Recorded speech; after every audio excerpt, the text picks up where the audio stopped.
Riwruok mar Katiba Institute ochako chenro mar keto jodak e kaunti ma Samburu eng'eyo kotenore gi kaka ginyalo yudo ler ewi weche mopogore opogore ahinya to ka oya kuom sirikal ka giwacho ni Jo-Kenya nitiere kod ratiro mar yudo weche ma kamano. Giseo piny owacho kuom sebedo ni ok chiw ler kod nonro malong'o ne jopiny kaka chik dwaro ka koro gikwayo jodak ma Samburu mondo mi okaw okang' mar chik ponono ni otamgi e nonro ma kamano gi piny owacho mar kaunti kod kaunti kata piny owacho mamalo.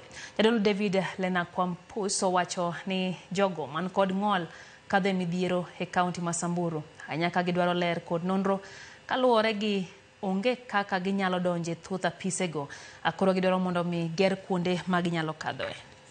Nchi na pitia lot of changamoto kwa sababu hatupati information kwa wakati ambayo inayofaa. Mesikia tu vitu fulani imetendeka na sisi kama wananchi hatujahusishwa, au kama kuna maendeleo fulani inafanyika hatujahusishwa kwamba tutataka kufanya hii.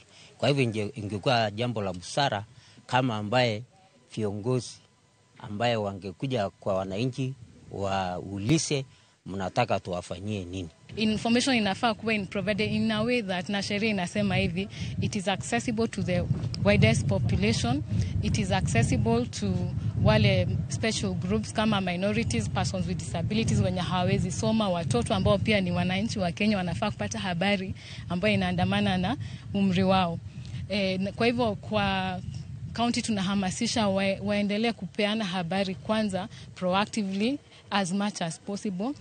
Serikali kuu na the county government kufuatilia yale ambayo yako kwa the Access to Information Act 2016 na kila ambacho sheria inasema iwapatie wananchi ambao wanaserve the information they need, ambayo pia itawasaidia in the development of the various areas they serve.